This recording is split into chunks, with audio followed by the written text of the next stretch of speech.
కాళ్ళు పట్టుకుంది మేడం. కానీ నేను అలా ఈగోతో ఏం చేయలేదు సార్. నాకు మా అక్క అంటే ఇష్టమే, కానీ నా మైండ్ అలా మార్చింది అదే. నేనేం చేస్తున్నానో ఎలా ఉంటున్నానో నాకేం అర్థమయ్యేది. చెల్లి అన్నప్పుడు అక్క వాడినవే వాడడము, అక్క వాడిన డ్రెస్సెస్ అక్క వాడిన బుక్స్ వాడాలని లేదు కదా సార్. కేవలం అక్క చిన్నప్పటి నుంచి నన్ను ఇలా పెట్టింది అనేటటువంటిది బయటకు నువ్వు పగ ప్రతీకారం అనే మాటలు వాడకపోయినా కూడా ఇంటర్నల్గా నువ్వు రగిలిపోతున్నావు. అక్క వాడిన పుస్తకాలే వాడాలా, అక్క వాడిన డ్రెస్లే వాడాలని మరి సిగ్గనిపించలేదండి అక్క భర్తని వాడుకోవటానికి? ఇది ఒక తప్పుడు ప్రేమ వల్ల ముందుకెళ్ళినటువంటిదా, లేదా అక్క మీద తీర్చుకునేటటువంటి ఒక పగ? వెల్కమ్ టు అందమైన జీవితం.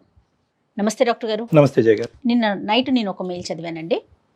సిబ్లింగ్స్ మధ్య వచ్చే ఒక రైవల్టీ చిన్నప్పుడు బాగుంటుంది, ఏదో అమ్మ నాన్న సర్ది చెప్తారు, కొంచెం పెరిగి పెద్ద అయ్యేసరికి తగ్గిపోతుందండి.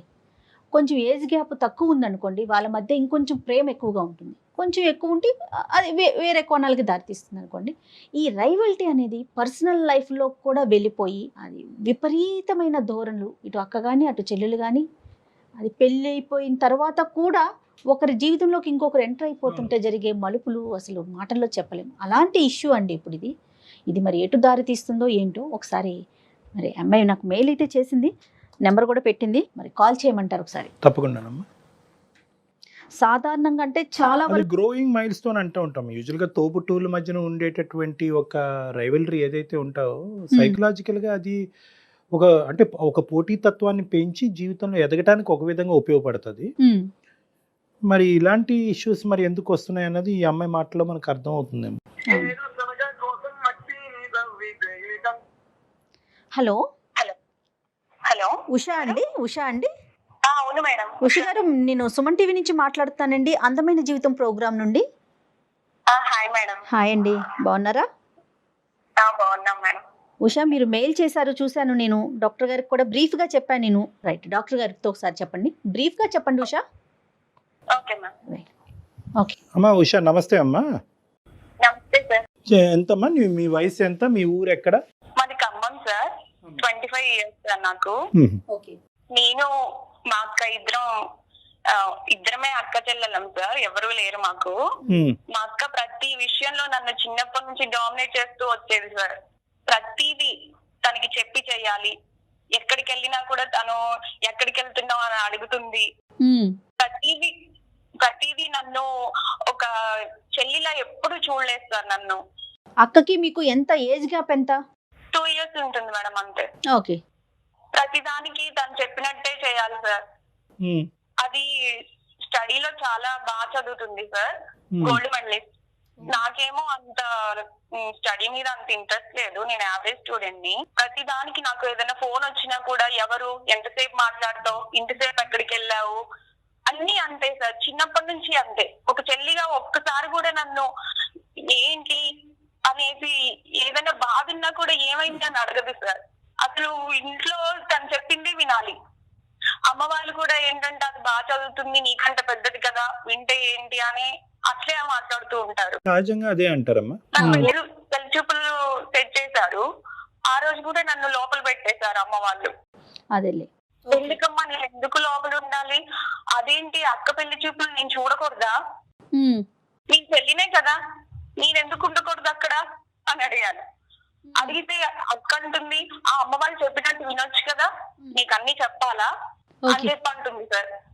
అదేంటి నువ్వన్నా చెప్పవా, నేను నీ పక్కన ఉండొద్దా, అసలు అక్కడ ఏం జరుగుతుంది నేను చూడొద్దా అని అడిగాను దాన్ని. నువ్వు క్వశ్చన్స్ వేస్తావేంటి, చెప్పింది చెయ్యాలన్నారు. అది నాకు మైండ్ లో బాగా పడిపోయింది సార్. ఏదో అది పెళ్లి చూపుల రోజు దాచిపెడతారు, పెళ్లి రోజు సార్, పెళ్లి రోజు తర్వాత అయినా నేనెవరో తెలియదా వాళ్ళకి. పెళ్లి రోజు నన్ను మా బావ చూసారు సార్. మా బావ చూసి ఎవరిమా నాకు చూపించలేదేంటి అని అడిగారు. మా చెల్లి ఆ రోజు లేదు, అవుట్ ఆఫ్ వెళ్ళిందని చెప్పేసింది. కానీ మా బావ ఫేస్ చూస్తే నాకు అనిపించింది సార్, అర్థమైపోయింది మా బావకి ఈ అమ్మాయిని దాచేశారా అని. ఆ రోజు నుంచి ఇంకా మా అక్క ప్రతి దానికి మా బావని నన్ను అబ్జర్వ్ చేయడము, మా బావ కూడా కొంచెం నా మీద కేర్ తీసుకోవడము. ఉషా అది తినమ్మా ఇది తినమ్మా. పండగకి వచ్చారు సార్ సంక్రాంతికి, సంక్రాంతి హాలిడేస్ కి వచ్చారు అనమాట మా బావ వాళ్ళు, అక్క బావ ఇద్దరు వచ్చారు ఇంటికి. అప్పుడు మేము కొంచెం క్లోజ్ గా ఉండడం అక్కకి నచ్చలేదు. క్లోజ్ గా అంటే మామూలుగా బావ మధ్యలో అన్నాక ఇంకా అల్లరి చేస్తూ అలా ఉంటారు కదా మేడం, అలాగే అలా ఆడుకుంటూ పాడుకుంటూ ఉన్నాము. అది ప్రతి దానికి ఉడుక్కుంటూ ఉంది. అప్పుడు అనిపించింది నాకు ఇన్ని రోజులు నన్ను ఏడిపించింది, ఇలా ఏడిపిద్దాం దీన్ని అని నేను కూడా కొంచెం క్లోజ్ గా ఉండడము, మా బావతో ఆట పట్టించడం మా అక్కని అలా చేస్తూ ఉండేదాన్ని. అమ్మ కూడా అన్నది, ఎందుకు అలా క్లోజ్ గా ఉంటావు, అది ఫీల్ అవుద్ది అని అంది. ప్రతి దానికి అమ్మ వాళ్ళు కూడా సార్ అక్క కదా అడ్జస్ట్ అవ్వాలి అలాగే చెప్తూ ఉండేవాళ్ళు.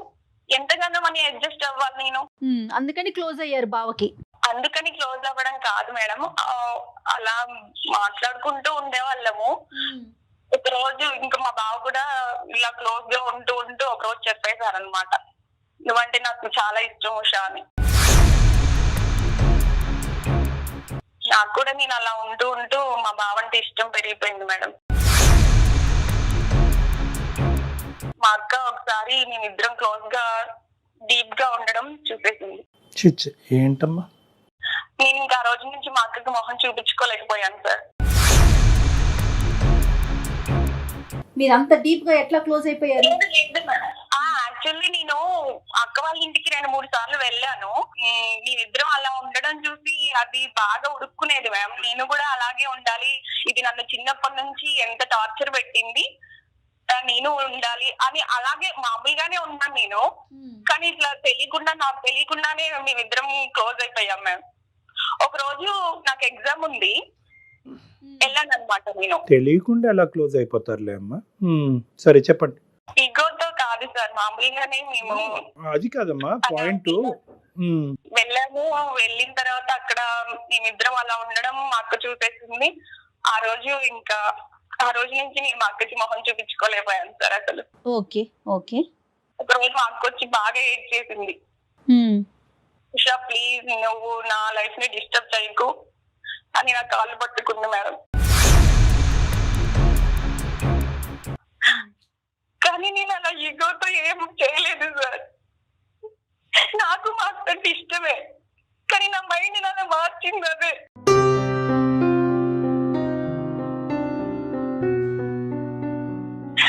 నేనేం చేస్తున్నానో ఎలా ఉంటున్నానో నాకేం అర్థమైంది.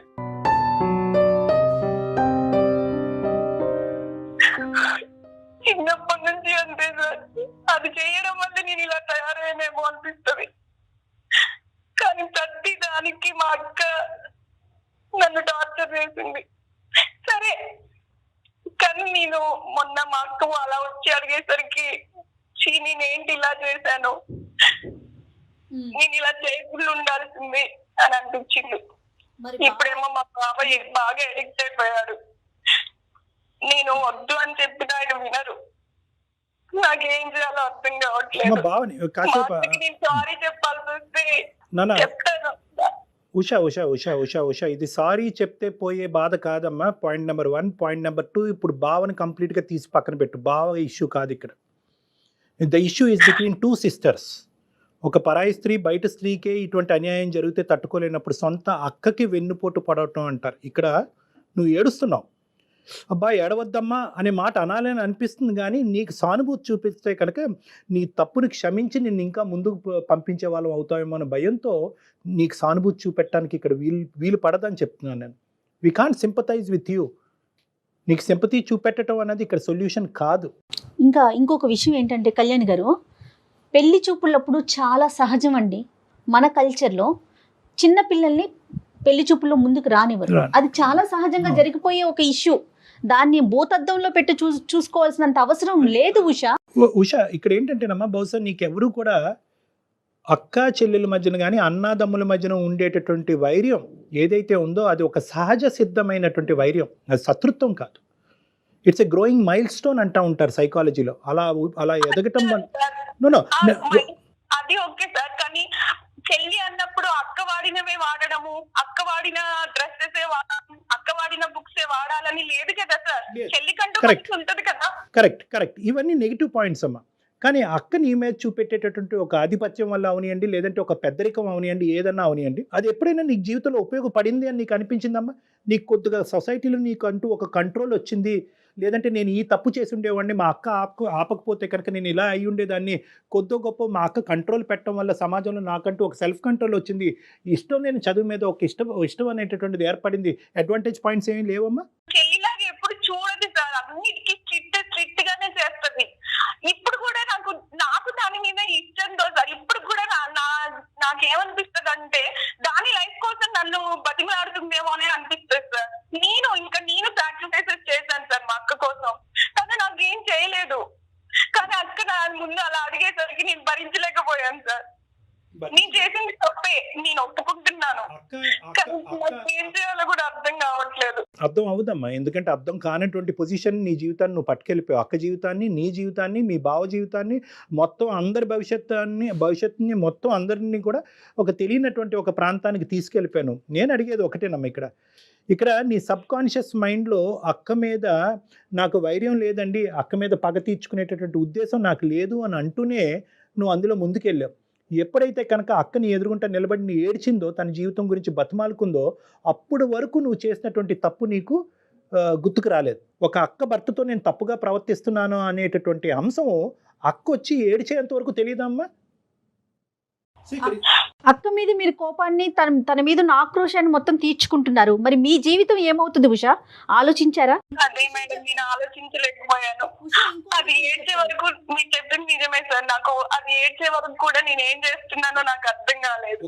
ఇప్పటికి కూడా నేను చేసిన తప్పే సార్, నేను ఒప్పుకుంటున్నాను. నేను ఏం చేయాలో నాకు అర్థం కాకే మీకు పేరు పెట్టుకున్నాను. నేను ఈ విషయాన్ని ఎప్పటికీ చెప్పుకోలేను సార్. ఒక ఫస్ట్ స్టాండర్డ్ పిల్లోడు కూడా ఇది తప్పని చెప్తాడమ్మా. దీనికి ఒక సైకాట్రిస్ట్ ఎవరు అక్కర్లేదు, దీనికి అందరూ తప్పే ఇది. కానీ ఏంటంటే ఇక్కడ నేను కొద్దిగా ఇక్కడ ముందుకు మనం ఏ విధంగా ముందుకు ప్రయాణిస్తున్నాం అనేది మనం అర్థం చేసుకోవాలి అంటే కనుక ఇక్కడ జరిగినటువంటి కొన్ని అంశాలు మనం ఇక్కడ జాగ్రత్తగా అర్థం చేసుకోవాలి. ఇక్కడ ఏంటంటే అక్క నన్ను ఇలా హింస పెట్టింది, బాధ పెట్టింది అంటే కనుక పాయింట్ నెంబర్ 1 నేనేమంటున్నానంటే, అక్కకి ఖచ్చితంగా నీ మీద ఓకే, నువ్వు ముందు ఈ విధంగా అందంగా ఉన్నావునో, లేదంటే ఎక్స్ట్రా కరికులర్ యాక్టివిటీస్లో ముందున్నావో నోనో, ఇలాంటి రకరకాల అంశాల వల్ల తనకి ఒక ఈర్ష్య అనేది ఉండుండొచ్చు. రెండోది ఏంటంటే, నాకు ఇప్పటికీ కూడా భయం కలిగించేది, చాలా భయం కలిగించే ఒక అంశం ఏంటంటే, మీరిద్దరూ ఒక కాంప్రమైజ్డ్ సిచ్యువేషన్లో ఉన్నటువంటి సన్నివేశాన్ని అక్క చూడకపోతే కనుక ఈ ఇష్యూ ఎక్కడి వరకు వెళ్ళి ఉండేది, నెంబర్ 1. నెంబర్ 2, మీ అక్క వచ్చి నీ కాళ్ళ మీద పడి ఏడవకుండా ఉండేటటువంటి పరిస్థితి ఏర్పడి ఉండేది కనుక ఈరోజు నువ్వు కంటతడి పెట్టుకునేదానివా, మాకు ఫోన్ చేసి ఉండేదానివా? అంటే నీకెంత డిలేడ్ రెస్పాన్స్ ఏర్పడింది. కేవలం అక్క చిన్నప్పటి నుంచి నన్ను ఇలా పెట్టింది, ఎలా పెట్టింది అనేటటువంటిది బయటకు నువ్వు పగ, ప్రతీకారం అనే మాటలు వాడకపోయినా కూడా ఇంటర్నల్గా నువ్వు రగిలిపోతున్నావు. ఆ ఇంటర్నల్గా రగిలిపోయేటటువంటి మనస్తత్వం ఈరోజు ఒక గెలుపు కింద నువ్వు భావిస్తున్నావు అనమాట. మీ అక్క భర్త మీద నువ్వు సాధించినటువంటి ఒక ప్రేమాయణం ఏదైతే ఉందో అది నువ్వు సబ్కాన్షియస్గా ఒక గెలుపుగా భావిస్తున్నావు. నాకు నీ దగ్గర ఉన్న ఒక సూటైన ప్రశ్న ఒకే ఒకటి, ఇది ఒక తప్పుడు ప్రేమ వల్ల ముందుకెళ్ళినటువంటిదా, లేదా అక్క మీద తీర్చుకునేటటువంటి ఒక పగ? లేదు సార్, లేదు. మా బావతో నాకు కూడా కొంచెం ఇష్టం ఏర్పడింది సార్. మా అక్క మీద ఈగో వల్లనే కాదు, మా బావ అంటే నాకు కూడా కానీ ఇష్టం. ఖచ్చితంగా అక్క మీద గెలుపు పొందుతున్నాను అనే భావం మొదలైన తర్వాత ప్రేమ మొదలైంది అన్నది నా ఆలోచనమ్మా. Yes or no? నువ్వు ఫస్ట్ నీ మాటల్లోనే నువ్వు అన్నావు, నేను గెలుపొందినట్టుగా నేను ఫీల్ అయ్యాను, నువ్వు ఆట పట్టిస్తున్నట్టుగా ఫీల్ అయ్యాను. ఫస్ట్ ఆట అన్నావు, తర్వాత అది కాస్త తప్పు కాస్త నేరం కింద మారిపోయింది. మళ్ళీ నువ్వేదో త్యాగం చేసినట్టు చెప్తున్నారు ఉషా మీరు. ప్లస్ ఫస్ట్లోనే ఒక మాట చెప్పారు, అక్క వాడిన పుస్తకాలే వాడాలా, అక్క వాడిన డ్రెస్లే వాడాలని. మరి సిగ్గనిపించలేదండి అక్క భర్తని వాడుకోవటానికి? సారీ ఉషా, ఇట్లా అంటున్నందుకు తప్పుగా అనుకోవద్దు. నన్ను అలా మారిపోయింది మేడం. ఏంటమ్మా? అమ్మ వాళ్ళు కూడా అక్క చెప్పిందే వినాలి, అక్క చేసిందే చేయాలి. రైట్, కరెక్ట్ అమ్మా. ఇప్పుడు అమ్మ ఒకటి ఇక్కడ Usha, I think you're getting confused between 2 very big concepts. ఇక్కడ ఏంటంటే అక్క బాధ్యతగా ఉంది, అక్క పెద్దరికం వహిస్తుంది, అక్క బట్టలు వేసుకోవాలి, అక్క పెన్సిల్ వాడాలి, అక్క రబ్బర్తో చెరపాలి అనేటటువంటి అంశం వేరో, కాబట్టి ఇలా చేశారు కాబట్టి అక్క భర్తను నేను వాడుకుంటే తప్పేంటి అనేటటువంటి ఆలోచనకి ఈ రెండింటికి నక్కి నాగలోకానికి ఉన్నంత తేడా ఉందమ్మా. 100కి 90 ఇళ్లలో ఇది ఉంటుంది. అన్నయ్య తమ్ముడు కరెక్ట్గా ఉండాలనే ఆలోచనతో తమ్ముడి మీద ఆజమాయిషి చలాయిస్తాడు. ఒక పేరెంటల్ రోల్ అనేటటువంటిది ఒక అన్నయ్య తమ్ముడి మీద చూపెడతాడు, ఒక అక్క చెల్లి మీద చూపెడుతుంది. ఇప్పుడు నా జీవితం ఏమవుతుంది, రేపొద్దున నాకు అసలు పెళ్లి అవుతుందా, నేను ఎట్లా, అంత ఆలోచన ఉండదా, మెచ్యూరిటీ లెవెల్స్ ఉండవా ఇక్కడ ఏంటంటే- అంటే ఆ కోపంలో ఏదైనా చేసేస్తారంటారా? ఈ అమ్మాయి జీవితం గురించి ఆలోచించడం సెకండరీ అమ్మ, but she has no right to take away the life of our sister. వాళ్ళ అక్క జీవితాన్ని పాడు చేసేటటువంటి రైట్ దీనికి లేదు. అవును. ఆ మాంత్రికుడు, సారీ మీ సో కాల్డ్ మీ అక్క భర్తని మాంత్రికుడు అంటున్నాను, ఎందుకంటే కనుక ఈ మొత్తం అంశంలో పెళ్ళి అయిన దగ్గర నుంచి పెళ్లి పేట్ల మీద కూర్చుంటూ కూడా నా వైపే చూశాడు అనేటటువంటి ఒకడు అసలు ఎంత పాపం పని చేస్తాడమో. నువ్వు తప్పు చేస్తే కనుక అతను నేరం చేస్తున్నాడు, డబుల్ స్టాండర్డ్స్ చూపెడుతున్నాడు. అక్కతో పాటు చెల్లిని కూడా వాడుకోవచ్చు అనే ఆలోచనతో మొదటి నుంచి ఉంది అతనికి. నీకు మొదటి నుంచి లేదు ఈ ఐడియా. అతను పెళ్లిపేట్ల మీద కూర్చున్నప్పటి నుంచి అక్కతో పాటు బై 1 get 1 ఫ్రీ అన్నట్టుగా అతను ముందుకెళ్ళాడు. ఇక్కడ అందులో డౌటే లేదమ్మా. నన్ను రూమ్ లో పెట్టి అలా ఉంచకుండా ఉంటే No. అలా అవ్వేది కాదేమో సార్. అదే మాట చెప్తుంది తను, పెళ్లి చూపుల విషయాన్ని తీసుకొస్తోంది. అంటే అయితే ఏంటమ్మా, తర్వాత ఎప్పుడన్నా ఒక 5 సంవత్సరాల తర్వాత నిన్ను చూపెడితే అప్పుడు కూడా నీతో ప్రేమైన మొదలు పెడతాడా? అది కాదు సార్. లేదమ్మా, లేదు. నువ్వు Sorry. చేసిన తప్పుని సమర్థించుకుంటున్నావు ఉషా. లేదు మేడం, నేను తప్పని ఒప్పుకుంటున్నాను, కానీ నాకు నేను అలా చేయడానికి కారణం అయితే నా మైండ్ సెట్ మేడం. నన్ను Yeah. నా మైండ్ అలా మారిపోయింది మాత్రం అక్క వల్లే. రైట్. ఇప్పుడు యూ టర్న్ తీసుకుంటావా? ఇప్పుడు నువ్వు చేసింది నువ్వు చేసిన ఏం సమాధానం చెప్పాలో నాకు అర్థం కావట్లేదు. నాన్న, ఇప్పుడు ఎలా ఫేస్ చేయాలో నాకు అసలు అర్థం అవ్వట్లేదు. తల్లి, ఇప్పుడు ఏడవటంలో ఏమీ లాభం లేదు. నేను ఇందాక కూడా చెప్పాను, ఇటువంటి అంశాల దగ్గర మేము సానుభూతి చూపెట్టడం కష్టం, ఎందుకంటే నువ్వు చాలా తప్పు అనే ఉచ్చులో ఉన్నావు. నేను ఒకటే చెప్తున్నాను నీకు, ఇప్పటికైనా జరిగింది. ఇప్పటికి యూ టర్న్ తీసుకుని నీ తప్పుని తెలుసుకుని క్షమాపణ అడిగి వెనుదిరగలవా? Can you come back? నేను ఓకే సార్, కానీ మా బావ ఎవరమ్మా మీ బావ? ఒప్పుకోవట్లేదు. మీ బావే పెద్ద మాంత్రికుడమ్మా. మీ బావే నేరస్తుడు ఇక్కడ. మీ బావ తప్పుదోవలో వెళ్తూ ఉంటే కనుక అతన్ని చూసి జాలి పడతావేంటమ్మా? అతని దయాదాక్షిణ్యాల మీద మీ జీవితాన్ని నిలబెట్టకూడదు. నువ్వు గట్టిగా చెప్పాలి. కాదమ్మా, మీ బావకి మీ అక్కనిచ్చి పెళ్లి చేశారా లేకుంటే ఇంకొకటా? మా అక్కని ఇచ్చేసారు. మరి ఏం ఉషా? ఎవరిని చూసి జాలి పడుతున్నావమ్మా? ఎవరిని చూసి అయితే నీ జీవితంలో చూసి జాలి పడకూడదో వాళ్ళు చూసి జాలి పడుతున్నావు. పడుతున్నావు. ఇంకా నీ వైపు తప్పుగా ప్రవర్తిస్తే చెప్పాల్సింది పోయి నువ్వు ఎంకరేజ్ చేసి మళ్ళీ ఇప్పుడు పాపం బావ అంటున్నావు. పాపం అక్క అనేది మాట్లాడట్లేదు నువ్వు. సరే సార్. సరే కాదు నాన్న, సరే కాదు ఏమంటారు?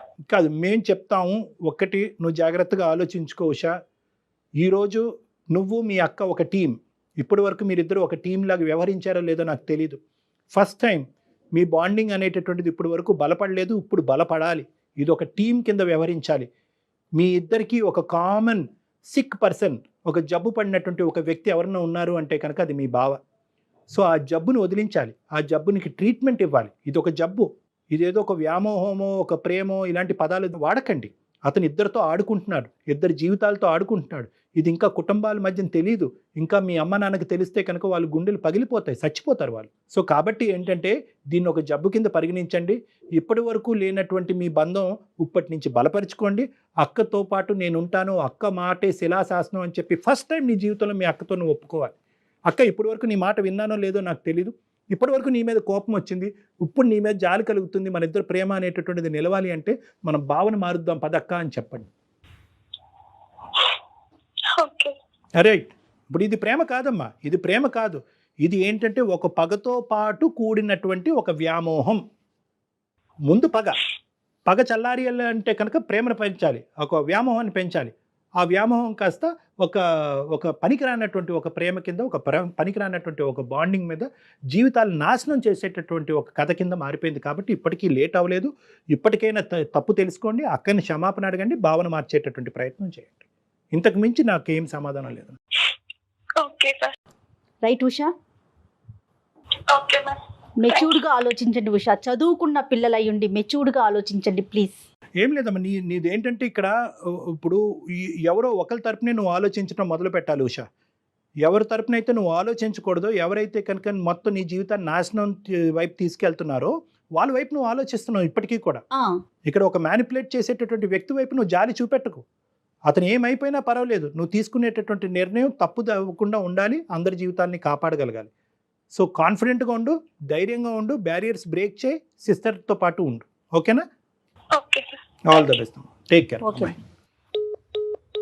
అమ్మ ఇప్పటికైనా రియలైజ్ అయ్యిందమ్మా. ఇప్పుడు ఏంటంటే వాళ్ళ అక్క చూడకుండా ఉండుంటే కనుక ఈ తప్పు ఇలా కొనసాగుతూనే ఉండేది, నలుగురికి పాకుండేది.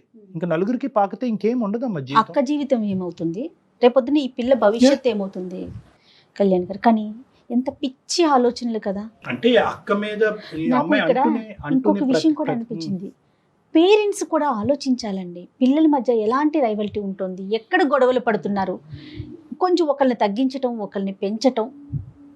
ఎప్పుడు చిన్నదాన్ని నువ్వు కంట్రోల్ చేయి మాకు, అప్పుడప్పుడు దాని మాట కూడా నువ్వు విను, అట్లా ఆ రకంగా బ్యాలెన్స్ చేస్తూ మన ఉంటే. సాంప్రదాయంలోనే పెద్దరికం అనేటటువంటి ఆస్పెక్ట్ కి చాలా ఇంపార్టెన్స్ ఉందమ్మా. పెద్దవాళ్ళు అయితే కనుక చిన్నవాళ్ళు ఖచ్చితంగా పెద్దవాళ్ళ మాట వినాలి, తప్పైనా ఒప్పైనా. సో అటువంటి సాంప్రదాయంలో ఏమవుతుందంటే అసలు చిన్న పిల్లల్లోంచి ఏర్పడేటటువంటి మనసులోంచి ఆవిర్భవించే అది కోరికలు, పెరిగి ఆలోచనలు. పెనుభూతం కాకూడదు Yes. కదా ఇప్పుడు కళ్యాణ్ అయ్యింది గారు. ఇప్పుడు ఆ ఇక్కడ. పిల్ల చూడండి Right. ఎక్కడ దాకా దట్ ఈస్ తీసుకువెళ్ళిపోయిందో. One side of the coin అమ్మా. ఖచ్చితంగా తల్లిదండ్రులు ఆలోచించాలి. అవును, రైట్ అండి. Thank you. Thank you. నమస్తే.